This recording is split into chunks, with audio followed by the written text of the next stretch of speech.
C'était magnifique. Alors, vous savez, hier soir, Emmanuel Macron n'était pas sur Canal+. Il était sur TF1, sur France 2, sur les chaînes info. On a retenu 5 temps forts de sa conférence de presse qui avait comme thème général que la France reste la France. The France to be the France. On va recevoir Gauthier Lebret, mon ami que j'adore, journaliste politique qui était présent à la conférence de presse. Excellent Gauthier Lebret. Avant ça, on regarde l'arrivée d'Emmanuel Macron qui a été très très commentée. Il a fait une belle arrivée, Dieu bénisse. Regardez. Dieu bénisse. Le président de la République qui fait son entrée. Et je pense que... Alors, il va donc arriver. Effectivement. Et le président de la République... Donc, les gens se lèvent quand même. Et je leur remercie, bien sûr, que cette courtoisie républicaine, et plus que cela d'ailleurs, ce respect du président de la République et cette bonne éducation, et bien le président de la République, je vais vous laisser, qui est en direct sur CNews, c'est la première fois. Gauthier Lebret qui est avec nous, on va voir les 5. On va vous dire ce que ça va changer et si ça va se faire ou pas. Merci Gauthier, l'excellent Gauthier. Je sais que je t'adore. Avec un teasing pareil. Non mais tu sais comme je t'aime et comme tu es pour moi. Je peux vous raconter aussi les coulisses parce que je vous entendais parler des coulisses. Parce que ici tout ça a été quand même hyper cadré. Voilà. Il faut savoir par exemple que tout le monde n'avait pas le droit de poser le même nombre de questions. Il y a un autre groupe de médias qui a eu 4 questions quand nous n'avons eu que Laurence Ferrari qui a réveillé tout le monde dans la salle avec une question. Quel autre groupe de médias? Une chaîne info, BFM et RMC. Ceux qui sont derrière CNews. Exactement. Ils ont eu le droit à 4 questions. La deuxième chaîne d'info a eu le droit à 4 questions. Et nous n'avons eu qu'une question. Avec CNews, Europe 1, Paris Match, etc. Qui remonte un peu la voilà. Avec une question en plus très percutante de Laurence qui a réveillé tout le monde dans la salle. Laurence, elle est incroyable. Elle commence à s'endormir un petit peu. Laurence, c'était quoi la question de Laurence? La question, c'était sur l'école. Ah ouais, bien sûr. On va en édito. On va revenir exactement à la fin. Non, elle n'a pas fait un édito. C'est très intéressant ce qu'il est en train de dire. C'est-à-dire que par groupe, il y avait un nombre de questions. Donc le groupe, très sympa. Alors c'était pas réparti avant, mais Altis, c'est mes potes en plus, CFR, j'embrasse. Voilà. Mais voilà, donc 4, pas de la faute, ils ont eu de la chance. Le service public? Nous, une. Le service public, ils ont eu plusieurs questions, si je dis pas de bêtises. Okay. La vraie question, c'est est-ce que Benjamin Duhamel a posé une question? Oui, absolument. Ah ouais, c'est une question de merde, comme d'habitude. Voilà, merci. Je suis question sur le Rassemblement national. Je suis tellement content parce que je sais qu'à BFM, ils sont tellement angoissés que j'arrive le dimanche soir. Oui les gars, mais je vous aime bien quand même. Oui, ça sera en frontal. Ils sont énervés, ils sont énervés. Ils sont inquiets. Ils sont inquiets parce qu'ils savent que il y a le gars qui fait 400 000 avec Coé en exclusivité, donc ils se disent ça va être compliqué. Merci. Voilà. Dis-moi, Gauthier, alors. Est-ce que il y avait qui d'invité alors? Il y avait la presse, les ministres, le cabinet du président de la République, et puis de toute façon il y avait beaucoup d'invités. Enfin il y avait 250 journalistes, mais il y en avait qu'un qui parlait. C'était Emmanuel Macron. Il est maître du jeu. Vous posez une question, vous pouvez pas faire trop long. Alors déjà, moi j'étais dans la salle, j'ai pas pu poser de questions puisque je vous disais, il y avait que Laurence qui a pu le faire. Vous aviez Sonia Mabrouk qui était dans la salle, la seule intervieweuse politique du matin. Ils lui ont même pas donné de micro. Hey, c'est intéressant ce que dit Gauthier. Sur l'envers du décor. Il est incroyable, Gauthier. Non mais ça t'a énervé, ça j'ai l'impression. C'est-à-dire que moi, ce qui m'énerve, c'est le traitement de faveur de certains par rapport à d'autres. Ouais, ça te fait chier, ça va. Et quand Laurence pose une question qui agace le président, mais c'est quand même le rôle des journalistes. Après, fermer le banc, il n'y aura plus de questions pour le reste. Voilà. Okay. Franchement, il aurait mieux fait C'est court, version macronienne. Je m'attendais à plus, honnêtement. Ah ouais Quand même, 2h30. C'est long, quelque chose quand même. Bon alors toi, tu y es allé, tu n'as même pas pu poser une question. Non. Et la seule question du groupe, donc ça a été Laurence Ferrari qui l'a posée. Et Laurence Ferrari, elle n'a pas ménagé le président, elle a fait son job. Je veux dire que Laurence Ferrari a mis le turbo. Oh, joli. Elle a réveillé la salle. Ouais.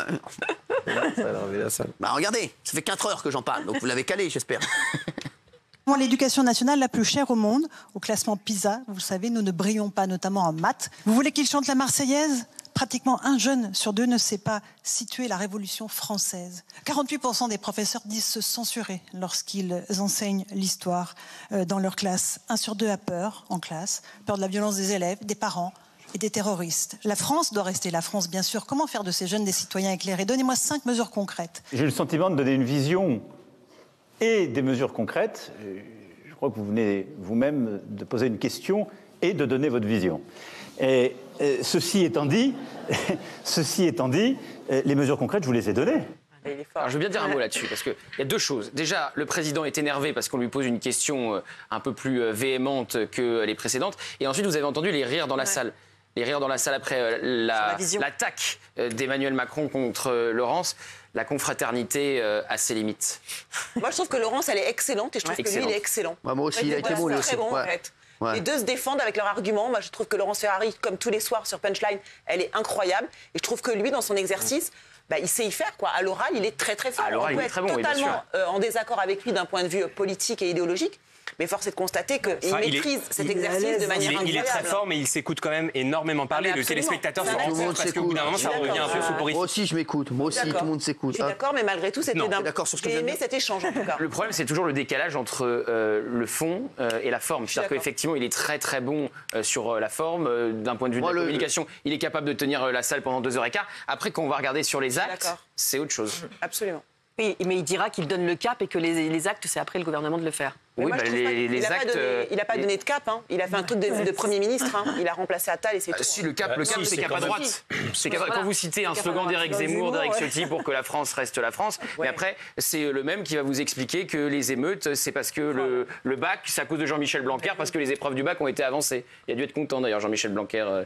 Non, mais après, quand il parle des émeutes en disant que c'est lié à l'oisiveté, on peut s'interroger quand même. Ah oui, voilà. Non, c'est parce que le bac a été avancé, voilà. Alors, moi, le seul truc qui m'a dérangé, moi, dans cet extrait, c'est de voir la tête de Benjamin Duhamel derrière. Le reste ne m'a absolument pas. Ah, ça vous a pas échappé. Ah bah non, ça ne J'étais sûr que ça ne vous échappe pas. Vous savez, je sais reconnaître les têtes de Rhmad.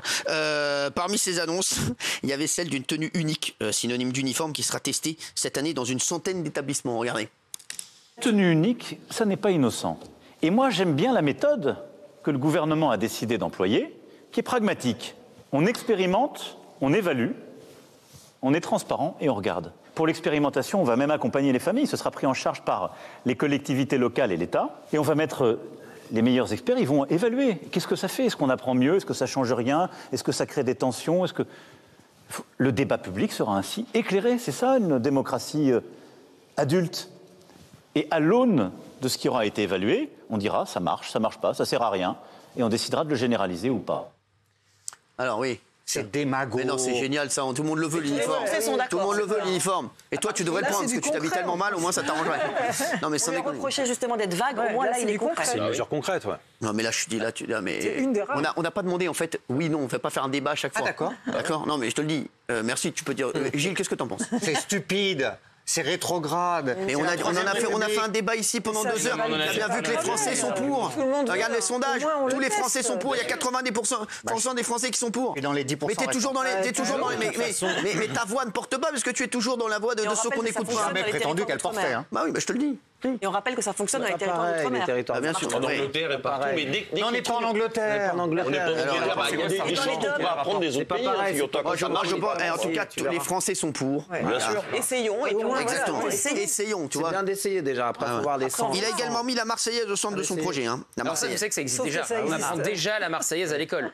Donc ça, c'est une non-annonce, voilà, donc il a le secret. Je sais pas quoi, mon fils, il connaît la Marseillaise. C'est dans le programme. Je sais pas, il est dans les coulisses, je l'ai croisé dans les coulisses, faites-le entrer en plateau et... Ouais, alors pour l'instant, il n'est pas trop sur la Marseillaise, il fait du business en coulisses là. Regardez quoi.